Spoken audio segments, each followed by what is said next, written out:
This is my name forever. And these words come from today's reading from the book of Exodus. My friends, some time ago I had a funeral for an old Irishman, and at the wake a couple of his old friends were sitting in the back of the showing area, kibitzing as the Irish do. And as I was waiting in the back near them, preparing for the wake, I couldn't help but overhear them. One of them said to the other, "He was a good man." And the other said in response, "Aye, he was a great man." "Oh yes," said the first, "I said he was a good man."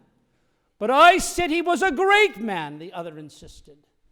And so they went back and forth, the dialogue almost turning into a Donnybrook. That is, until an old sister of St. Joseph, who had also overheard the two old bucks going back and forth, stepped in and said, Now, boys, he was a great man because he was a good man."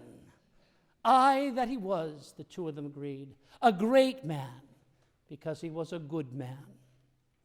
My friends, we come to this third Sunday of Lent, and we hear the words of judgment from Jesus this year, challenging words to all of us.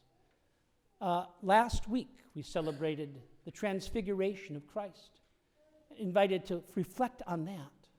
Here Jesus, with the inner circle of the inner circle, with Moses and Elijah, is conversing with him about his exodus, the hour of his passion, that he was about to undergo in Jerusalem. It was an inner strength that was revealed on that mount, an inner strength that gave him the courage to endure the cross, that inner goodness that made him capable of doing, for our sake, that which was truly great. It is that which makes all things great, the goodness of God's grace in our inner self that allows God's strength to shine through us.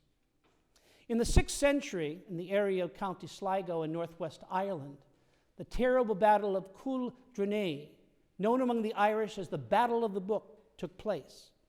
The exact date for the battle varies, but it was notable for being one of the earliest conflicts in the world over the issue of copywriting. A young Irish nobleman born at Gartan, County Donegal, Ireland, a member of the clan O'Donnell and of royal descent, was known as a brilliant illuminator of manuscripts.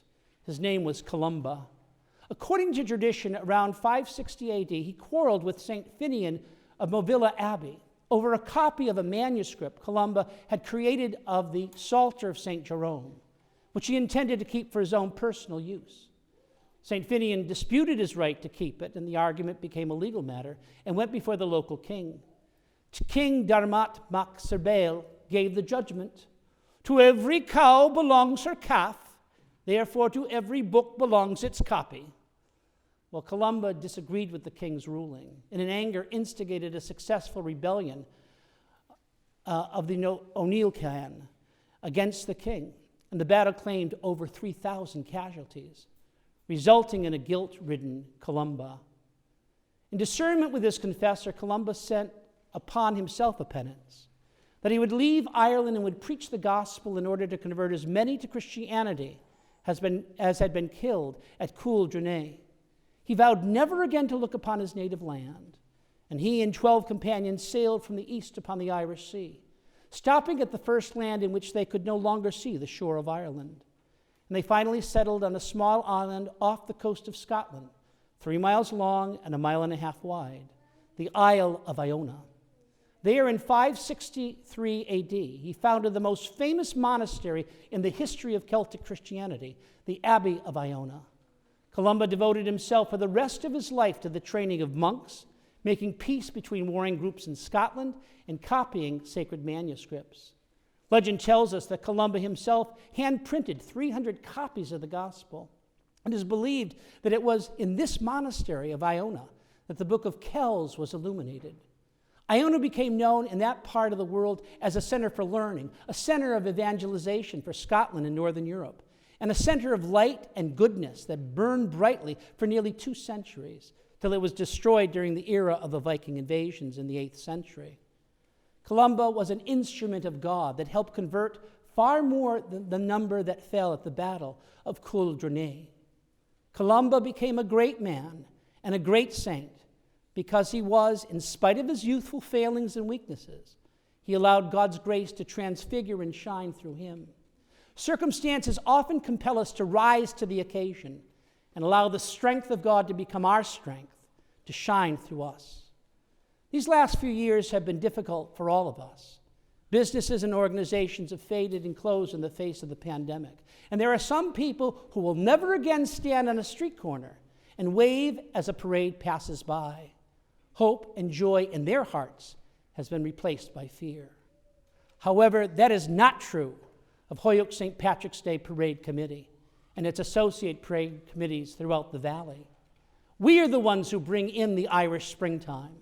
Each year, as winter turns to spring, we do our work to bring a sense of life and joy to Holyoke and the whole of the Pioneer Valley.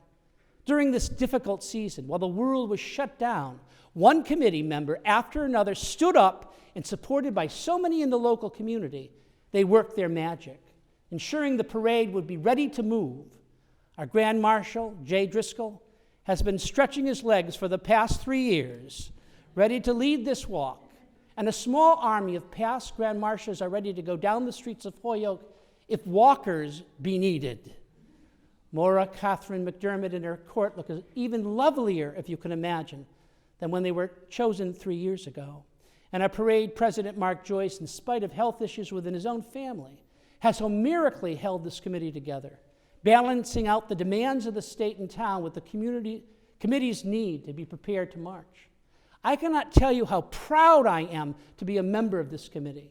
It is a committee that loves its bishop, that loves its priests and ministers, that loves the traditions and beliefs that define its history, while charting paths towards what is new. I can't tell you how impressed I am to see committee members working together like a family of friends, to see how the veterans on the committee surrender control to younger members who consistently stand up and deliver. The heart of this committee is like the heart of Holyoke itself. A rich diversity of individuals who, each March, live to bring people together from the whole of the Pioneer Valley to celebrate this special moment. This year especially is a day and a march in which Holyoke will shine.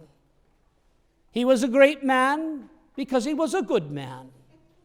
If you've never viewed a parade before, this is the year to do so.